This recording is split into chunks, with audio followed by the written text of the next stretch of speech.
Hello दोस्तों, welcome to my YouTube channel. मेरे प्यारे फौजी भाइयों एवं सिविल पेंशनरों, मेरे चैनल पर आपका स्वागत है। कृपया आप मेरे चैनल पर बने रहें।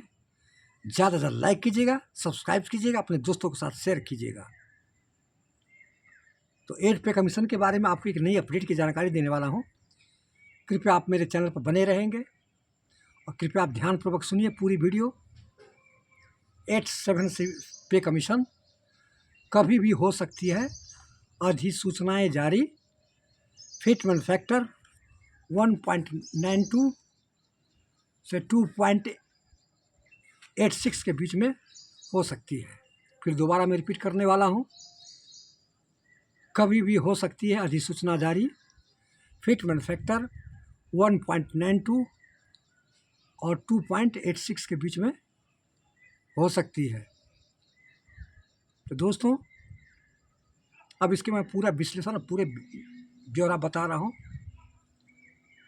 कि 8 पे कमीशन में अभी टीओआर का अप्रूवल मिलने वाला है। जो श्री गोपाल मिश्रा जी अभी एनडीटीवी साक्षात्कार में बताए थे कि अब जो टीओआर रेफरेंस जो दिया है उसको गवर्नमेंट जल्द ही अप्रूवल करेगी और अप्रूवल करने के बाद जल्द ही कैबिनेट को सौंपी जाएगी और कैबिनेट क्या करेगी, पैनल की गठित की जाएगी। जो कैबिनेट मीटिंग होगी उसमें 8वां पे कमीशन का चेयरमैन और 2 अन्य सदस्य की गठित की जाएगी और अनाउंस की जाएगी। इसलिए अभी जितने भी कर्मचारी संगठन लामबंद हो चुका है और केंद्र सरकार के ऊपर प्रेशर ज़्यादा हो गया है। थोड़ी सी डिले हो गया था, भारत पाकिस्तान के बीच में जो लड़ाई जो हुई थी उस बीच में डिले हो गया था 8 पे कमीशन का। अब जल्द ही अधिसूचना जारी करेगी और चेयरमैन का चुनाव होगा और जल्द से जल्द 8वां वेतन आयोग की प्रक्रिया शुरू हो जाएगी जून के फर्स्ट वीक से। वो अपना रिपोर्ट फरवरी या मार्च या अप्रैल तक सुनने में आ रहा है कि अप्रैल तक सौंपेगी रिपोर्ट 8वां वेतन आयोग। तो 2-3 महीना लग जाता है कैबिनेट मीटिंग में विचार करने के लिए। तो मान के चलिए कि आपको अगस्त या सितंबर तक आपकी बड़ी पे और पेंशन मिलना शुरू हो जाएगा नेक्स्ट ईयर से, 2026 से। लेकिन आपको जितने महीना डिले होगी, देरी होगी, 1 जनवरी 2026 से आपको एरियर दिया जाएगा सरकारी कर्मचारी एवं पेंशनरों को। तो दोस्तों, ये थी जानकारी। दूसरा, मैं फिटमेंट फैक्टर के बारे में बता रहा हूँ कि सरकार 2 पर विचार कर रही है, सिर्फ ओनली फॉर 2। 1.92 फिटमेंट फैक्टर और दूसरा 2.86, उसके बीच में भी नहीं सोच रहा है। या 1.92 फिटमेंट फैक्टर की घोषणा करेगी या 2.86 का। तो जितने भी सरकारी संगठन हैं मांग किया है कि हमको 2.86 की फिटमेंट फैक्टर दिया जाए। क्या है कि इतनी महंगाई बढ़ रही है, इस कारण से। तो देखिए गवर्नमेंट क्या विचार करके किस फिटमेंट फैक्टर पर मुहर लगाती है। और इसके बाद आपको मैं पहले प्रीवियस वीडियो में बताए ही थे कि जो यूनिट है, जो तीन था, मिनिमम वेज और या यूनिट बोलिए वेज मानिए, वो श्री गोपाल मिश्रा जी बोले हैं एनडीटी साक्षात्कार में कि हम 6 का दिए हैं डिमांड। वाइफ हस्बैंड, 2 लड़का और माता पिता। तो सरकार यदि मिनिमम वेज यदि 6 मान लेती है तो स्वतः ऑटोमेटिक ही क्या होगा कि एक्सपेंडिचर खर्च की बढ़ोतरी हो जाएगी और उसमें फिटमेंट फैक्टर बढ़ने का चांस है, अन्यथा नहीं होगा। बिना मिनिमम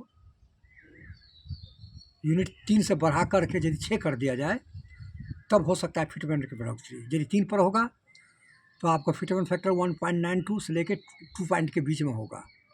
और यदि मिनिमम यूनिट बढ़ा देती है, मिनिमम वेज 6 कर देती है, तो आपका 2.57 से लेकर 2.86 के बीच में फिटमेंट फैक्टर मिल सकता है। और जल्द ही अधिसूचना जारी करने वाली है। अभी जो कैबिनेट मीटिंग होगी, हो सकता है नेक्स्ट वीक में, तो उसमें जारी कर दिया जाएगा, पैनल गठित कर दिया जाएगा और जल्द से जल्द 8वां वेतन आयोग की प्रक्रिया शुरू हो जाएगी। काहे कि जब तक सरकार शुरू में बोल दिया था कि बिना TOR का रेफरेंस से हम वेतन आयोग की गठित चेयरमैन को नहीं कर सकते हैं, इसलिए अभी जितने भी है सरकारी संगठन TOR सौंप DOPT को सौंप दी है। NGC गोपाल मिश्रा जी, और TOR रेफरेंस का क्लियर हो गया है और इस पर देखते हुए सरकार जल्द ही इसका अप्रूवल मंजूरी दे सकती है। मंजूरी देने के बाद फिर पैनल की गठित हो जाएगी और जल्द जल्द काम करना शुरू कर देगा। तो दोस्तों, मेरे फौजी भाइयों और पेंशन भोगियों, मैं आपकी राय जानना चाहता हूं कि क्या फिटमेंट फैक्टर 1.92 या 2.x के बीच में रह सकता है कि नहीं रह सकता है। कमेंट कीजिएगा। आप लोगों का सपोर्ट से ही चैनल चलती है। हमारे जितने भी है, हम सोशल मीडिया और पत्रिकाएं के द्वारा ही अपना वीडियो चैनल बनाते हैं और आप लोगों के सामने प्रस्तुत करते हैं। अपना मन से हम कोई भी जानकारी नहीं देते हैं। जो भी सोशल मीडिया है, मनी कंट्रोल है, फाइनेंस है, आज तक है, अमर उजाला है, ये सारे में जो दिया रहता है न्यूज़, उसी के अनुसार हम आप लोगों के पास वीडियो बना करके आपको न्यूज़ पहुंचाते हैं। तो दोस्तों, ये थी जानकारी। कैसा लगा कमेंट कीजिएगा।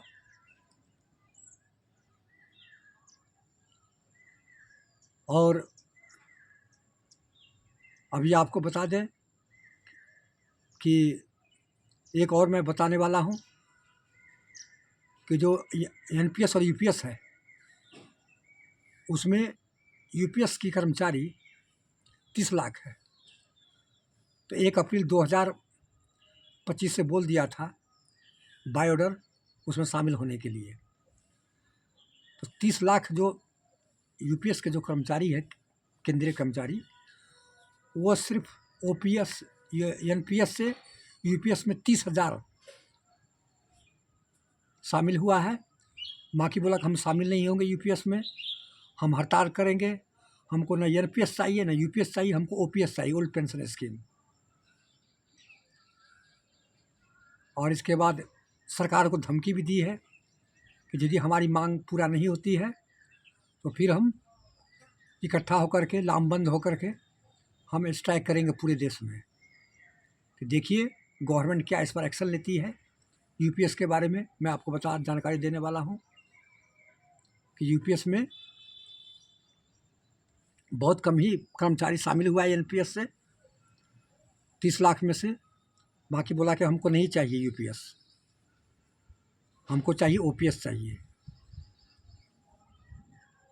तो दोस्तों, ये थी जानकारी। कैसा लगा कमेंट कीजिएगा। जय हिंद, जय भारत, थैंक यू।